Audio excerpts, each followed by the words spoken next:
Thank you, Mr. Secretary. Lisa Lucas, followed by Scott Wyndham. It's Lissa Lucas. And first, I'd just like to say that no jobs will be created by this. If we could get a guarantee of jobs, that would be great. I'd also like to point out that the people who are going to be speaking in favor of this bill are all going to be paid by the industry, and the people who are going to be voting on this bill are also often paid by the industry. For example, and I have to keep it short simply because the public only gets a minute 45, while lobbyists can throw a gala at the Marriott with whiskey and wine and talk for hours to the delegates. So to keep it short, on the Judiciary Committee, Charlotte Lane, about $10,000 from gas and oil interest, including AEP, Marathon, First Energy, Dominion, EQT, and I could go on. Next, let's talk about John Schott from Mercer.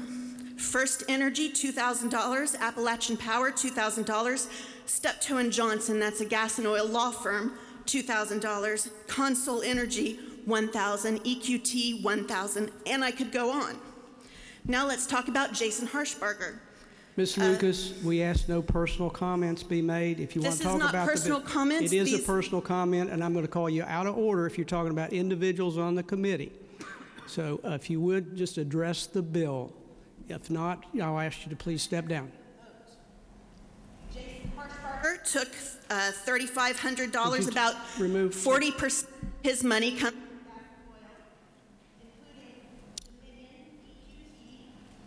First Energy, Next Era Energy. I want to finish. Drag me off. People deserve someone who are going to fight for people and not corporations. And if you think it's a personal tax commission public information, I'm very sorry that this is what the state is coming to do. Montana Secretary. The next speaker would be Julie Archer.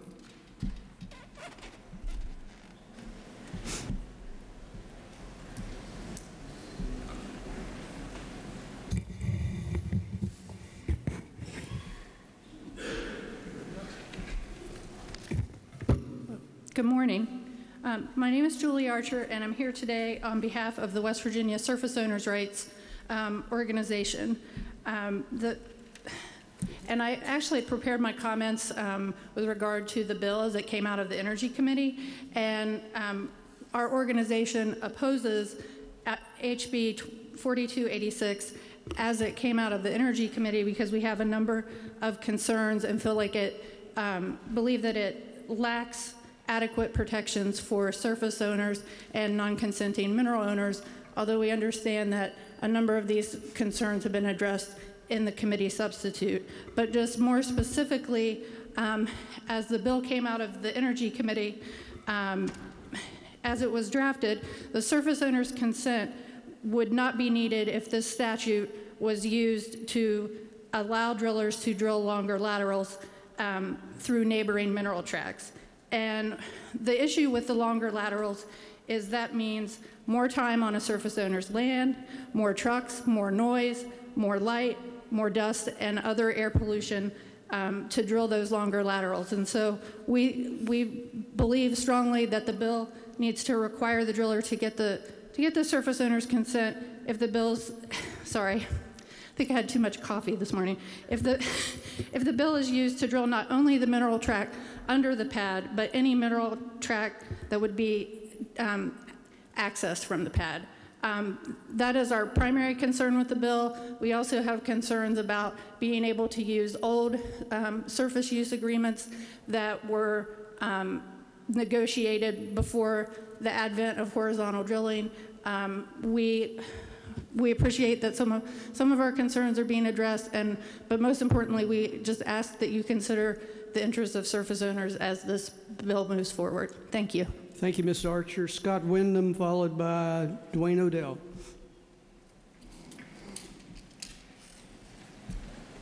Thank you, Chairman, members of the committee. I'm a lawyer from Harrisville, West Virginia. I practice oil and gas law. That's the only mineral law we have. I can only spell coal. For 100 years, we've had oil and gas law in West Virginia in that particular area. And a lot of the oil and gas law has developed from those counties, Pleasant, Ritchie, Doddridge, Tyler, where I practice. And I have some questions that I hope are answered today by the industry. Number one is, why is Article 2 in this bill? Article 2 is already covered by existing law, 5512A1. It's a financial reward for the companies is what it is. They can avoid due process. And I would like for somebody to hopefully answer that. There are some problems with oil and gas leases that I don't think are comprehended generally by much of the public. And one of those is royalties. And there are two kinds of royalties. There are overriding royalties, and there are general royalties in leases. And I can tell you of two instances in Ritchie County where overriding royalties have been used to lower the royalty provision in a lease. Because one person has the right to lease an executory interest for a non-executory interest or a non-participating royalty interest. This bill does not protect for an overriding royalty, which is negotiated by companies like Antero with the executory interest. It only addresses royalty. And I would like to see overriding royalties included in the provision to allow for the non-consenting co-tenant to get a fair value. Thank you. Thank you, Mr. Wyndham. Dwayne Odell, followed by Richard Wilson. Thank you, Mr. Chairman. Thank you, members of the committee, for being here, as well as other members of the legislature. I represent the West Virginia Farm Bureau. We have approximately 21,000 members scattered throughout the state, and many of our folks have interest in oil and gas throughout our state. This has been somewhat of a controversial issue for a number of years, but we want to stand today in support of balanced, reasonable legislation that provides for a reasonable platform for our oil and gas development individuals in this state, but as well at the same time protects the private property rights of citizens of West Virginia. The bill does a number of things which is improved. The committee substitute has a number of improvements in it that we support. The basic numbers behind this bill: 75% of the folks will be able to negotiate a reasonable deal with operators throughout the state. I believe that is the highest number in the nation. The 25% minority will have reasonable net protection underneath that with a minimum royalty, as well as other provisions in the bill that we support. That said, we do recognize that this is a large issue that is facing West Virginia. According to DEP environmental specialists, since 2011, 13,000 acres of West Virginia property has been used up in well pad development. An additional 30,000 acres have been used up directly impacted by pipelines and other infrastructure. We know that is a large impact. That said, this bill also provides for a plugging of old wells during a 7-year period. The monies from the minority unknowns or unlocatables, those dollars will be going toward fixing those perceived or real environmental issues from old wells that are not producing now. We support that, but it also provides for an opportunity to the surface owner at the end of that 7-year period to reunify those properties together. May I say unto you, the real issue behind this is not whether it's a farmer versus oil and gas industry. The real issue here is what is best for the citizens of West Virginia. We believe it is possible to balance this legislation and proceed forward. I appreciate the opportunity today. Thank you, Mr. Odell. Richard Wilson, followed by Courtney Boyd. Hello, I'm Richard Wilson. I'm president of NARO Appalachia, the National Association of Royalty Owners, representing Appalachian mineral owners. And we're agreeable to the legislation as written, and are just concerned that, if it gets bundled with other legislation, that it won't pass. So we think it'll help attract energy investment to the state, and that's all I have. Thank you. Thank you, Mr. Wilson. Courtney Boyd, followed by Charlie Bird. Hello, I'm Courtney Boyd, and I'm representing the West Virginia Food and Farm Coalition. We represent farmers and food businesses in the state of West Virginia, and we believe that any infringement on the sovereignty of landholders in the state is a detriment to the food and farm economy that many of us are working to grow and improve. At a time when 44 West Virginians on average leave this state each and every day, This bill is set to only exacerbate the loss of young and motivated individuals. Young and beginning farmers who want to invest in the future of West Virginia and call this place home are discouraged by legislative acts that strip them of their power and rights when it comes to land and farm livelihoods. To be a successful farmer in modern times means working with the land to grow food for your community, and there is an increased interest in organic and chemical-free farm products. This means that farmers need healthy land and water, not tainted by industrial toxins, to create a viable farm business. Investing in land for any farmer is a big deal, and as many Appalachians know, place and land are central to who we are. So whether it's a family farm or a new purchase, knowing that your investment is safe is extremely important. Any risk to the quality of your land due to environmental degradation or the presence of access roads and large-scale equipment can have big impacts. This isn't a risk that many farmers are willing to take, and it's not one that West Virginians should be taking.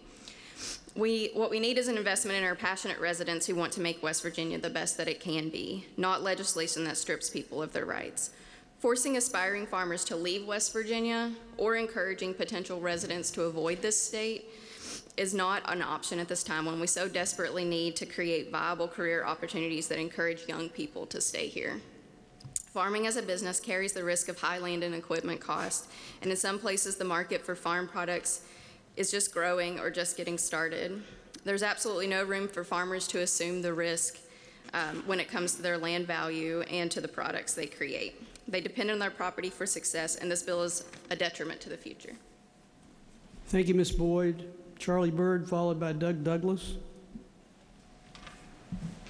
Mr. Chairman, thank you for the opportunity to be here this morning to speak on behalf of a 600-member trade association of oil and gas operators and those that serve them. I'm here today to testify in favor of the House Energy version of Bill 4268, the Co-Tenancy Modernization and Majority Protection Act. It's extremely important to understand that co-tenancy is a property rights issue that allows the supermajority of tenants in a single tract to speak for that tract. As the law stands today in West Virginia, one co-owner or one co-tenant, no matter how small of an ownership interest, can prevent a well from being drilled. This is grossly wrong and unfair to the supermajority of willing co-tenants. By contrast, in other states, as few as one co-tenant can develop a single tract over the objections of all others. What makes this law so fair is the fact that the provisions have included protections for the interests of non-consenting and non-locatable minority owners. As I conclude, the passage of House Bill 4268 as passed by the House Energy Committee will result in more wells being drilled, result in less service disturbance, for longer horizontal laterals, and will result in royalty revenues for royalty owners, increased severance and property taxes for the state, and the creation of, yes, good-paying jobs for hardworking West Virginians, and the jobs will come. Thank you. Thank you, Mr. Byrd. Doug Douglas, followed by Kerry Klein.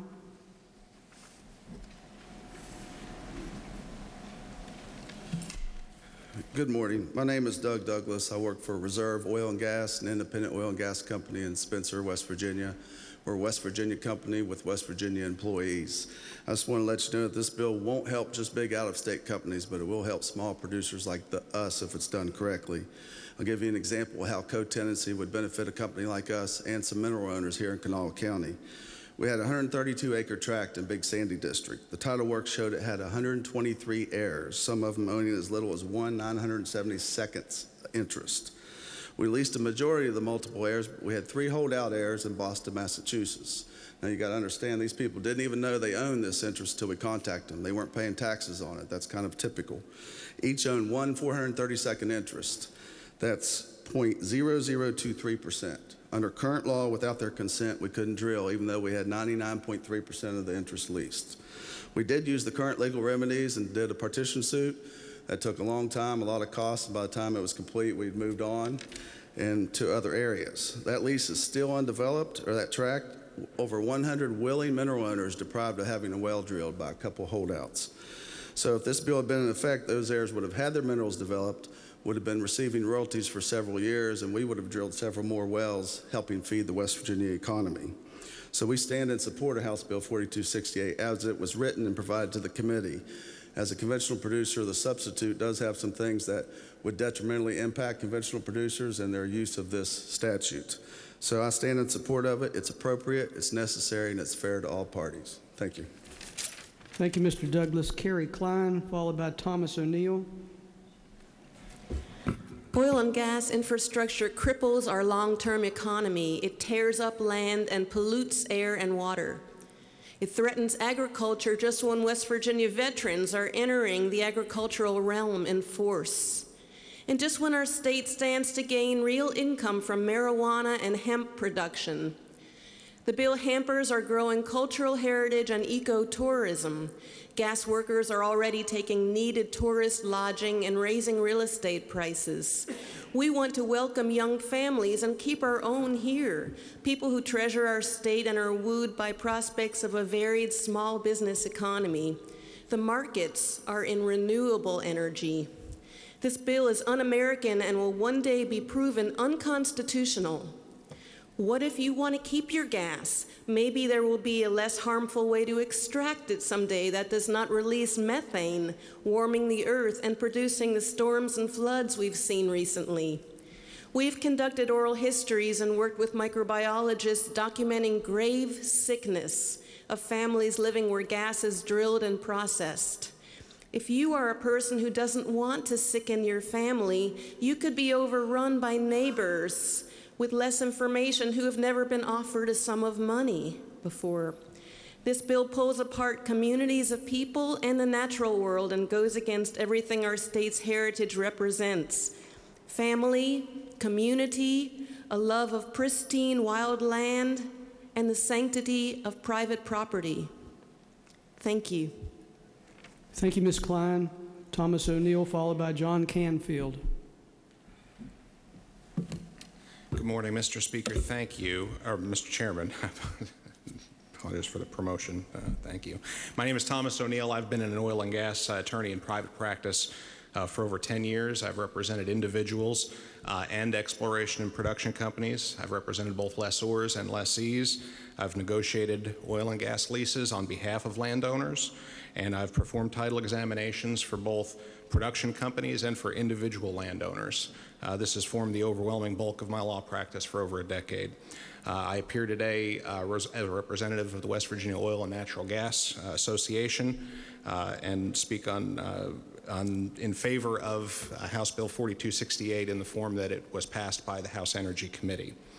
The bill represents a fair, equitable, and balanced approach at solving the problem existing in current law. It is, and that problem is how to protect the correlative rights of the overwhelming majority of interest owners who agree to develop their oil and gas in the face of intransigent or an unreasonable minority. The bill in its current form, as passed by the Energy Committee, represents the product of long and sincere discussion and compromise among various stakeholder groups under the guidance of committee leadership. The posture of the bill to handle questions of co-tenancy separate from other issues such as surveyor access, lease integration, pay stub transparency, and other issues represents a foundational approach that follows years of failure to achieve resolution of the issues represented in this legislation. Each of those issues should remain separate, and bills to address each of those are introduced and in many instances are running or will run.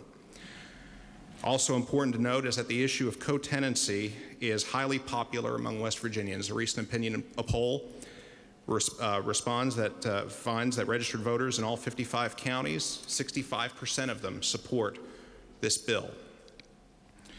It is supported by 64% of Democrats. Oh, time up. So, thank you. Thank you, Mr. O'Neill. John Canfield, followed by Michael Klein.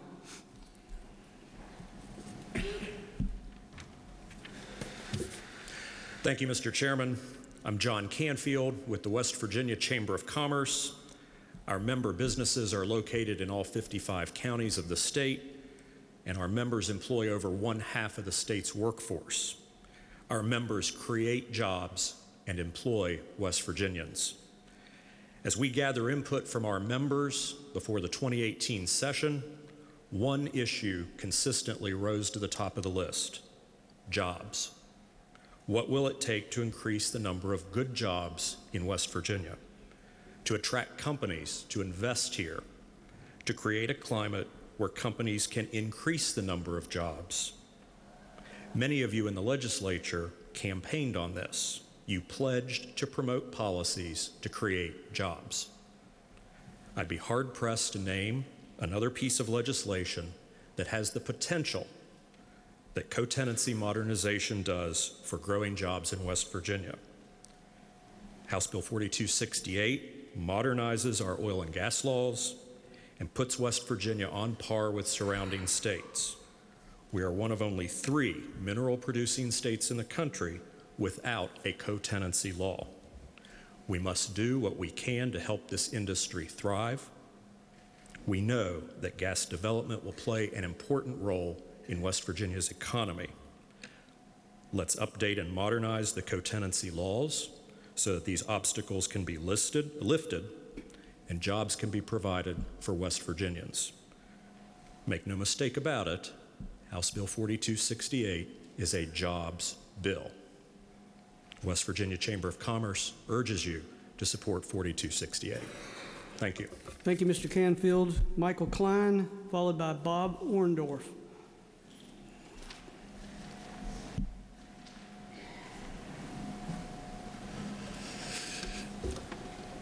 It's inappropriate, I think, to talk about modernizing gas extraction laws until we have modernized our water protection laws in this state. I've traveled here today from Elkins to salute the accomplishments of our neighboring states of Maryland, Pennsylvania, and New York in outlawing gas fracking through recognition of citizens' protections to be found in state and federal constitutions. A century and a half of extractive industry in West Virginia have left us at the bottom of the heap in every measure of health and wellness, and our opioid epidemic is a glaring indication of our regional despair and hopelessness in the face of the onrush of alien corporate takeover. We need a firm amendment in this state spelling out our inalienable rights to a clean environment and pure water. Thank you. Thank you, Mr. Klein. Bob Orndorff, followed by Ann Blankenship. Morning, Mr. Chairman, ladies and gentlemen. My name is Bob Orndorff. I've worked in the industry for 25 years. I've lobbied before this group during that time period. Past president of Wavanga, current chairman of its Government Affairs Committee. I'm not here in that role today. I'm here in the role of a surface owner in Doddridge County. The West Virginia legislature owes it to the surface owners to modernize and be more efficient in its mineral extraction laws. I'm also here to represent my contractor, Dan, who fixes my HVAC system. My HVAC system went on the fritz 2 years ago. He came out, put a new furnace in. Dan asked me what I did for a living, and I told him. And Dan spent an hour and a half to 2 hours complaining about his cousin who would not sign a lease that would allow him to stop his work and have the efficient extraction of minerals on his property in Ritchie County. Ladies and gentlemen, there's a lot of special interest in this room today. I think you owe to the citizens of West Virginia, the Dans, the Bob Orndorffs, who are surface owners, to have a more efficient, effective mineral extraction laws in West Virginia. Thank you very much. Thank you, Mr. Orndorff. Ann Blankenship, followed by Alvin Ingelke. I hope I got that right. Ingelke. Good morning. My name is Ann Blankenship, and I'm the Executive Director of the West Virginia Oil and Natural Gas Association. We urge the passage of House Bill 4268 as passed by the House Energy Committee for the following reasons. First, it is absolutely crucial to the success of this state. We are sitting on top of one of the largest oil and gas reserves in the world. Right now, we cannot access that gas when we have a fraction of a % holdout on a mineral tract. It is preventing drilling companies from coming to West Virginia because all other major producing oil and gas states have co-tenancy or something like it. We are not competitive, and it is keeping us from reaching our full potential. It is especially important right now with downstream opportunities and investments being announced with regard to petrochemical manufacturing, natural gas liquid storage hub, and ethane crackers. We need to get to the natural gas and the natural gas liquids in order to make those opportunities possible, all of which will keep that natural gas resource right here in West Virginia, and that's the opportunity to create thousands and thousands of jobs. This is a long-term investment opportunity, but we've got to be able to get to the natural gas, and co-tenancy is an absolute part of that picture. Second, and very importantly, co-tenancy protects the property rights of the majority of the mineral owners. Right now, a very small minority decides the fate of the tract, which makes no sense and prohibits other mineral owners from being able to produce what they own. This is not just about the rights of oil and gas companies. It is about the rights of the majority of the mineral owners in a tract of land, in many cases, hundreds of people. Thank you for the opportunity to speak. We hope you will put the majority of the mineral owners and the future of our state first and vote for the House Energy version of House Bill 4268. Thank you, Ms. Blankenship. Alvin Engelke, followed by Natalie Thompson.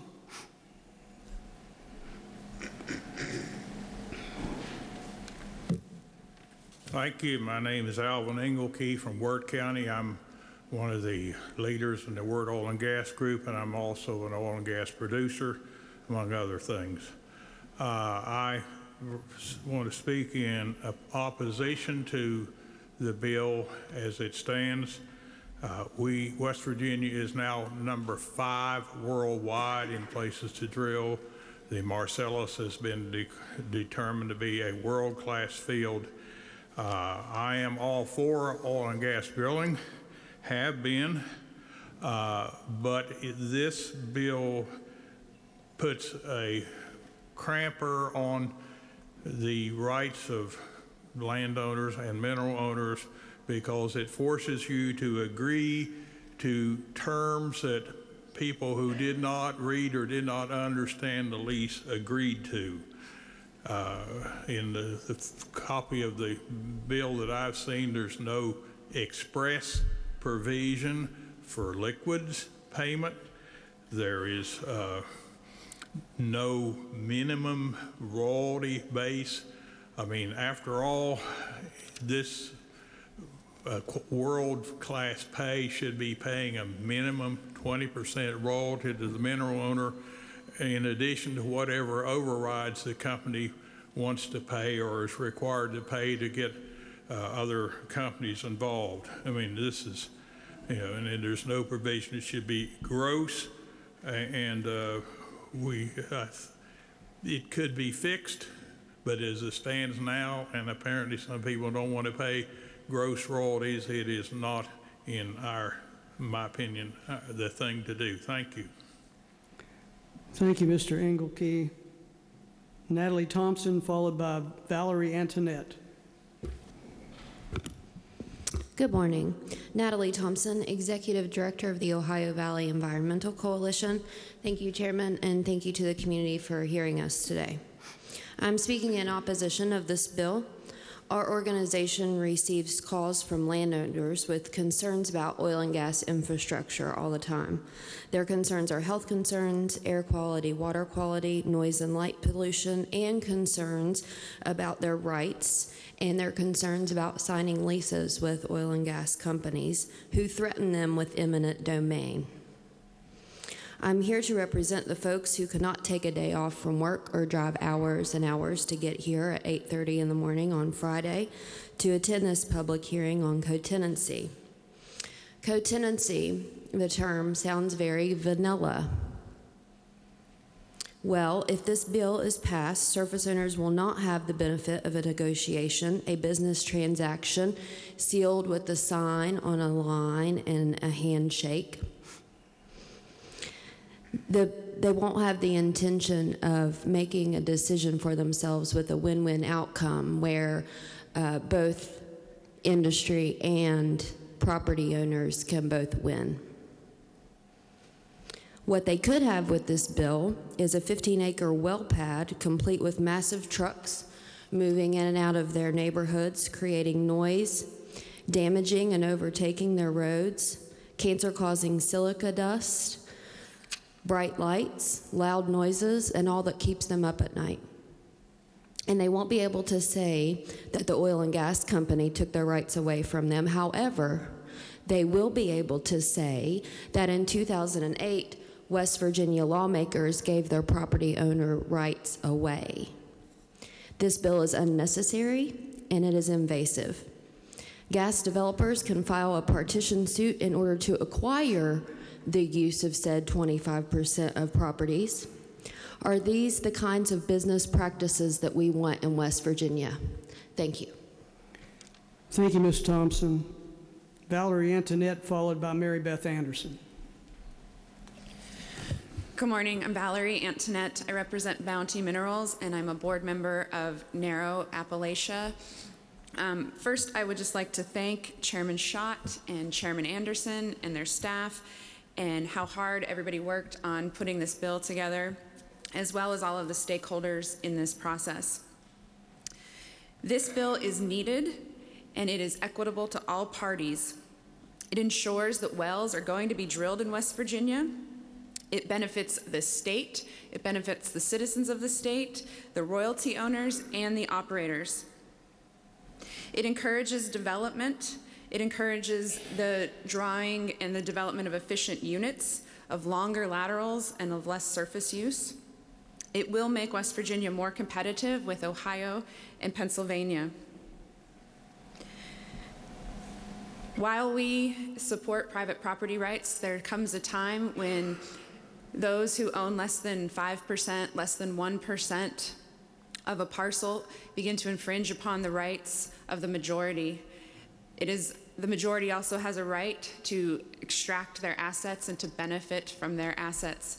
We believe that House Bill 4268 is fair and equitable and will allow the majority to benefit, and also takes care of the minority very fairly. We urge you to vote yes on HB 4268. Thank you, Ms. Antoinette. Mary Beth Anderson, followed by Roger Adams.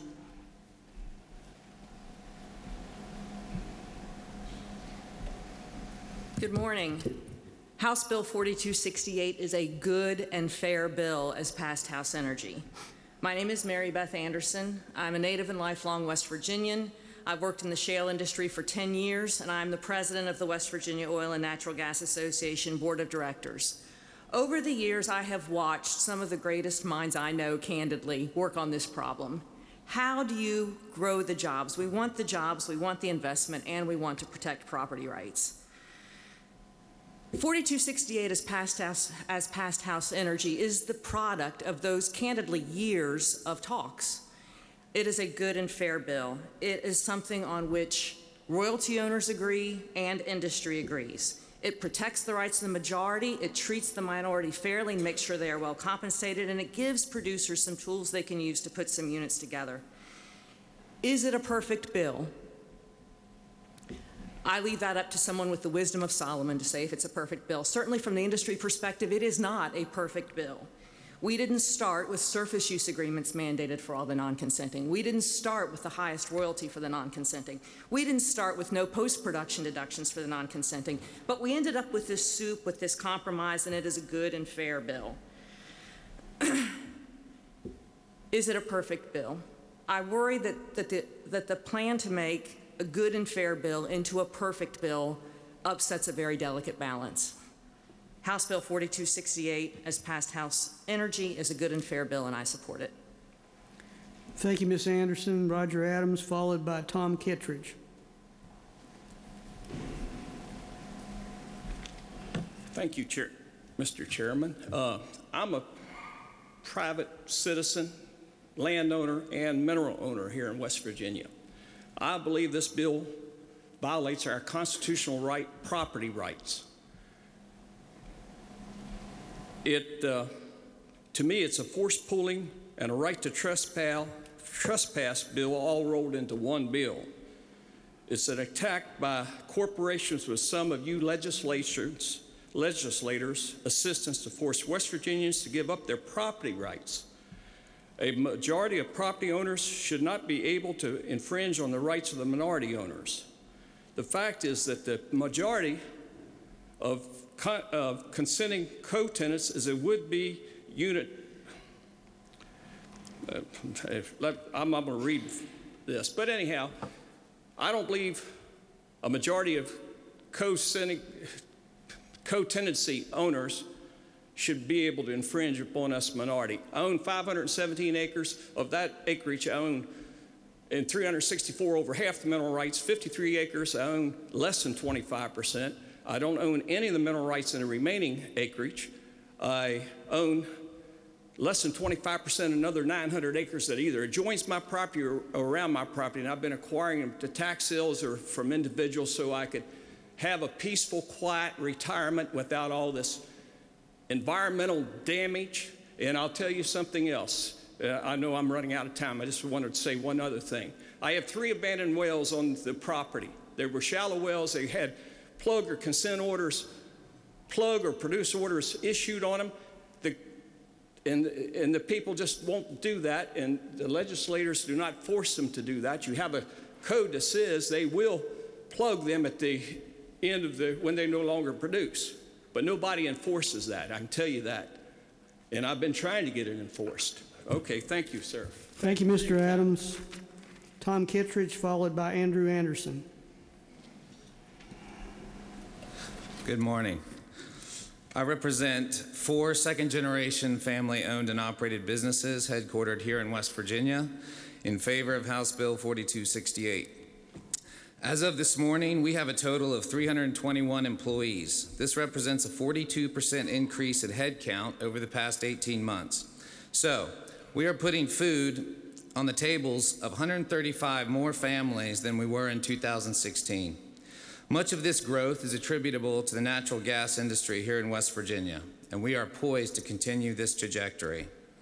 In order to do so, we need to keep West Virginia competitive with her surrounding states by amending our 100-year-old tenancy laws.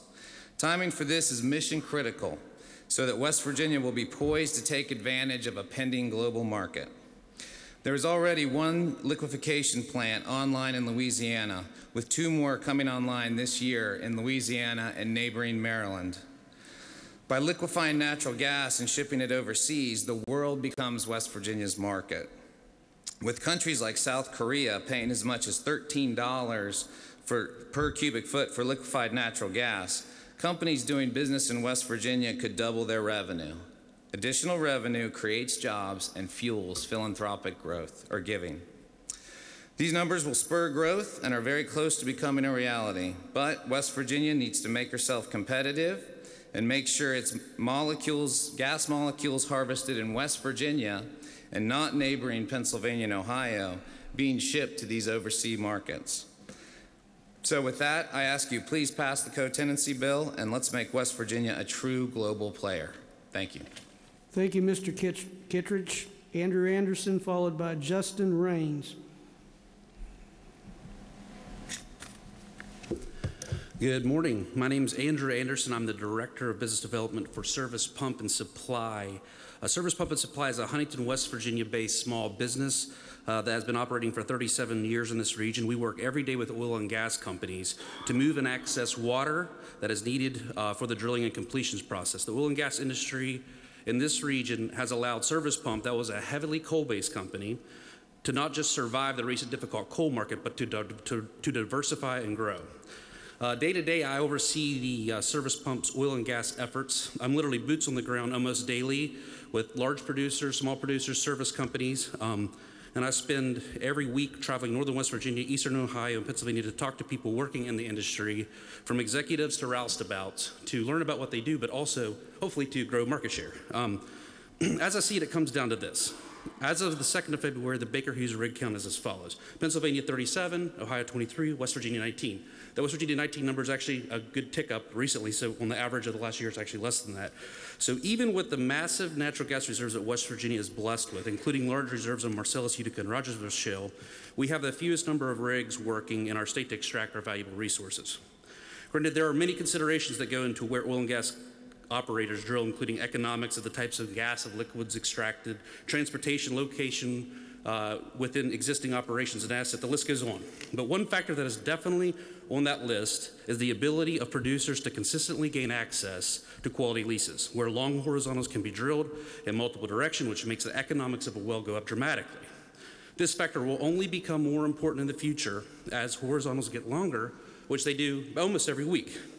House Bill 4268 is a step for us to move in the right direction and improve the ability of producers to gain economically viable leases. It brings us closer to alignment with Ohio and Pennsylvania, which is extremely important. And most importantly to me, it allows me and our company, small business like us, to hire and employ more West Virginians with high quality jobs. Thank you. Thank you, Mr. Anderson. Justin Raines, followed by Tom Huber.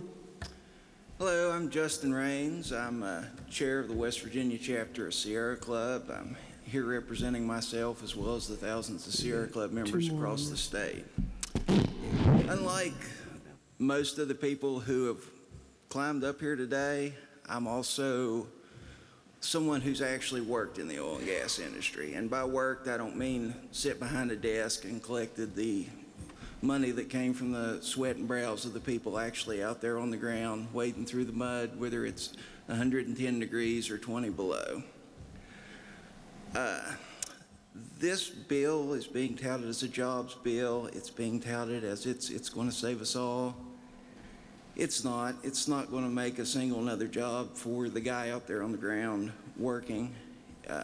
If anything, it's going to mean less laterals, and that means less wells, and that means less jobs in our state. It's not going to benefit all of us, and at the base of it, the most important thing is it's stealing from the people here who live in West Virginia. It's stealing their mineral rights that they've inherited through generations, and it's giving it to out-of-state gas companies who've come in here to roll over this state. The committee substitute that's been introduced is better than the original bill, but almost every industry spokesman that's got up here today has said as passed by House Energy. Even the bad committee substitute that's laying there, they can't stand to make those tiny concessions that will help protect West Virginia landowners a bit. We've killed this thing for years in a row. If we kill it again tomorrow, the next bill will be better. The more we kill this, the more we gain, and the more we protect West Virginia citizens. Thank you. Thank you, Mr. Raines. Tom Huber, followed by Barry Lay. Hi, my name's Tom Huber. I'm president of the West Virginia Royalty Owners Association. I've been working on co-tenancy and pooling and joint development and lease integration for some time. And I can tell you, unlike a previous speaker, I'm not paid by industry. I'm not on their Christmas card list. But I'm here today in support of House Bill 4268 as passed by House Energy, but I also think that the Judiciary Committee has done a lot of good work and made a lot of good improvements in the committee substitute. I'm reminded of an old Hazel Dickens song where she says, "Every dime they give us, a battle must be fought." And that's what the royalty owners deal with in leasing every single time they sit down with industry. There's a battle over getting post-production deductions taken out of a lease. There's a battle to include development clauses to make sure you're released if you're not included in the unit, among numerous other provisions. We've tried in this bill to address a lot of those concerns to provide a backstop for the royalty owner that's leasing with the gas company. Because now, if I'm a minority co-tenant, instead of being bullied by the threat of a partition suit where they sell my minerals and I get no royalties, I get a lump sum payment, now I can say, listen, I'll just be a non-consenting co-tenant. And they can get leases off the other 75%, and I'm protected from a lot of the pretty abusive practices of industry. So I urge the committee and I urge the body to pass this bill. Thank you. Thank you, Mr. Huber. Barry Lay, followed by Mark Corman. Good morning, Mr. Chairman and members of the Judiciary Committee. My name is Barry Lay, and I serve as the chairman of the West Virginia Oil and Gas Conservation Commission. I'm here today to speak about House Bill 4268. First and foremost, this bill would fill a need to increase development of the state's resources on a limited basis. It is also not as efficient as compulsory pooling. However, this bill in its present form has none of the safeguards either. The operator has complete control of the process with no oversight or rules. There is no due process, due process or appeal. The operator set the compensation and has no oversight to ensure that they adhere to the requirements of the bill or that their offer is truly what they have paid. It's not even a take it or leave it, it's just a take it. The compensation is tied only to the track in question and may not be a true market value in the area. The only recourse left to the owner is to file suit in circuit court to have the law set aside, which is in favor of the operator, who is in most cases have much deeper pockets. I would like to suggest that language be added to the bill saying that before the expiration of the 45-day period, the non-consenting co-tenant may appeal the best and final offer to the Conservation Commission, who would set a hearing in not less than 20 days nor more than 45, and giving the Commission the authority to set terms based upon evidence presented at that hearing, which would be appealable then to the Circuit Court. Also grant the Commission the authority to promulgate legislative rules to govern this process. Thank you. Thank you, sir. Kevin Ellis, followed by Rebecca McPhail.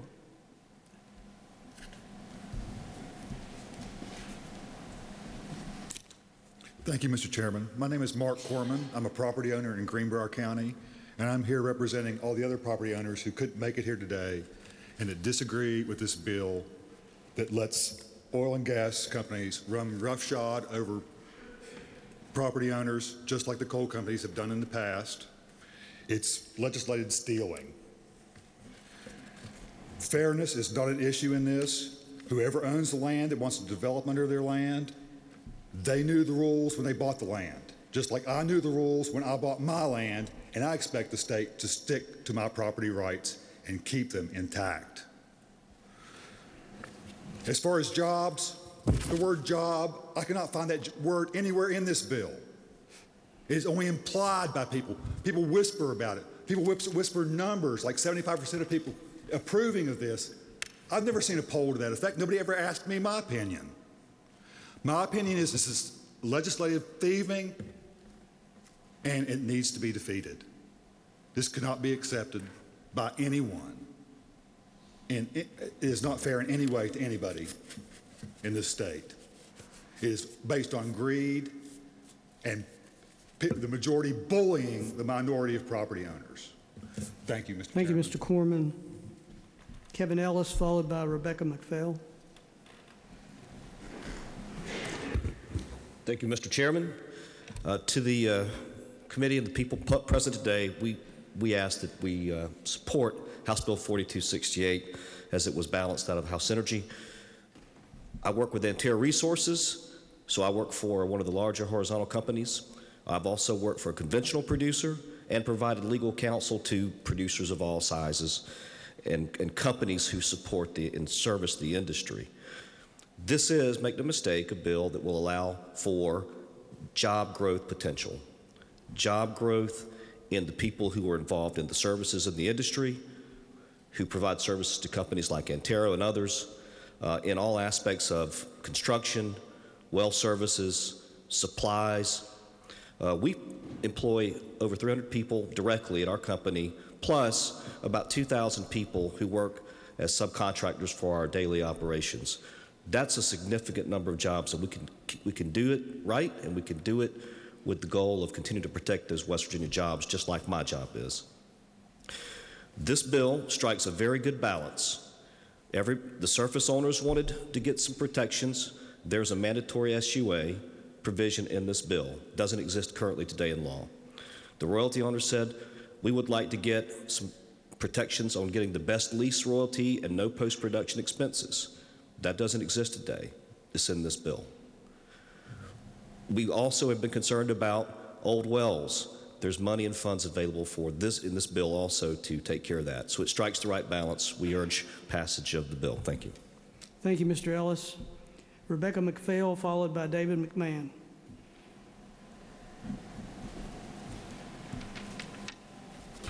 Good morning. My name is Rebecca McPhail. I'm the president of the West Virginia Manufacturers Association. West Virginia has had an opportunity to determine its future today, creating an environment that fosters responsible industry growth and investment will address many of the core issues that our state faces by boosting our economy and creating jobs. Yes, jobs. By leveling the playing field and bringing West Virginia into parity with other oil and natural gas producing states, our legislature can fast-track industry growth in a way that's fair to all parties. Our country is at a time of unprecedented growth and investment for manufacturing as well as oil and natural gas production. We can sit on the sidelines here in West Virginia and watch growth take place in our neighboring states, or we can act to maximize the benefits of shale and its derivatives within our borders. The legislature has addressed a considerable number of impediments to business, industry, and growth, and we hope that resolve continues. From regulatory structure and taxes to legal reform and legislation like House Bill 4268, this legislature can add to our ability to strategically move West Virginia forward. There's much to do in our state, none of which is possible without a healthy and diverse economy. We encourage the legislature to pass House Bill 4268 and other policies that allow our job creators to put West Virginians back to work. Thank you. Thank you, Ms. McPhail. David McMahon, followed by Jason Webb.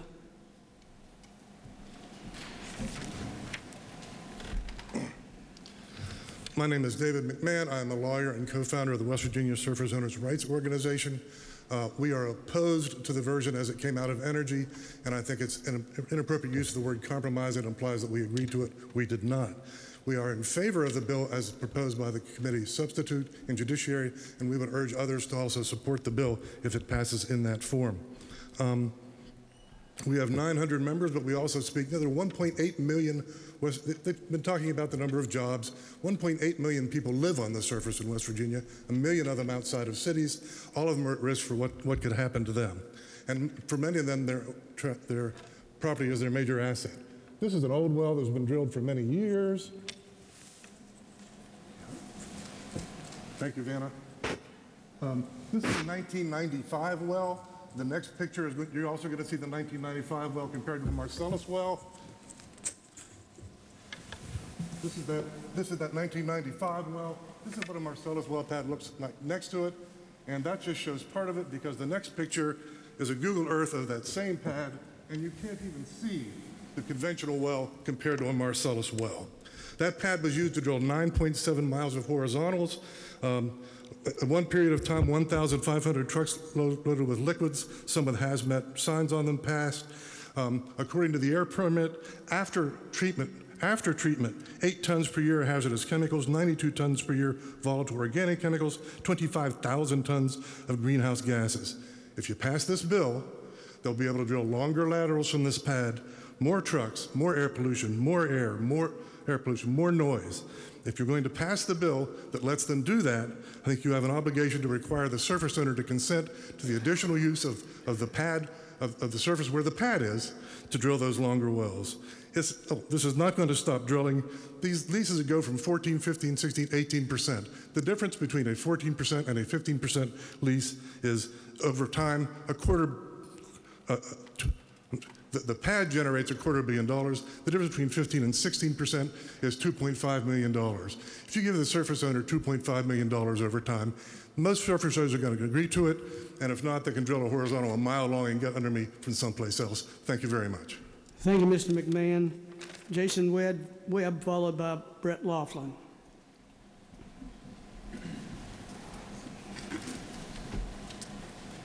Good morning, Mr. Chairman, members of the committee. My name is Jason Webb. I represent the West Virginia Land and Mineral Owners Association. Collectively, our organization owns over 3 million acres in the state. We have been part of this process now for nearly 8 years. We've been at just about every stakeholder meeting or public hearing or committee meeting that I'm aware of, with the exception of one. We have great faith in the process.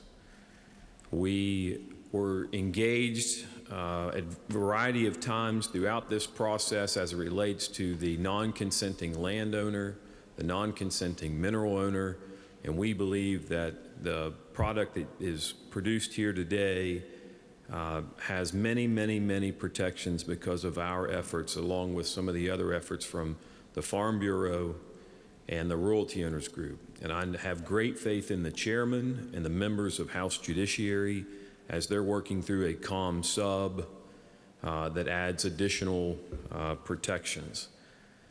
We would encourage the legislature to look at other developmental rights as it relates to co-tenancy, such as coal. And we look forward to the rest of the day and working through this process. But on behalf of the West Virginia Land and Mineral Owners Association, we support co-tenancy as it is right now. Thank you so much. Thank you, Mr. Webb. Brett Laughlin is our final presenter. Good morning. House Bill 4268, as passed by House Energy, is a solution to the impediments to drilling economic and efficient wells in our state. It is no longer economical to drill 4,000 or even 5,000 foot horizontal laterals, and without the provisions of House Bill 4268, it is virtually impossible to efficiently develop our state's abundant natural gas resources. Passage of House Bill 4268 in the form passed by House Energy Committee will result in fair treatment for not only the majority owners of a mineral tract, but also the minority owners who would receive the highest royalty payment, the average lease bonus payment that was negotiated by the parties, and also the minority interest owner has the option to participate as a working interest owner at minimal to no monetary risk. Passage of House Bill 4268 will finally make West Virginia competitive with other mineral producing states, will lead to more investment in our state, lead to more drilling, and the drilling of longer laterals will result in less surface disturbance to drill those wells, will create much needed jobs, will create significantly greater tax revenues for the state, and increase royalty payments to individual property owners. I work for Northeast National Energy. We're a West Virginia company. We have offices in Charleston and Morgantown. If co-tenancy would have been in place last year, we would have been able to conservatively drill an additional 24 laterals at a $200 million capital investment, $6 million in increased severance tax revenue, and 2 to 3 times that amount in royalty payments. Certainly that would have created more jobs. So I urge passage of House Bill 4268 as passed by House Energy. Thank you. Thank you, Mr. Laughlin. That concludes the remarks of our presenters. We thank each of you for your input. To the members of the Judiciary Committee, we will convene in 15 minutes in the Judiciary Committee room. We are adjourned.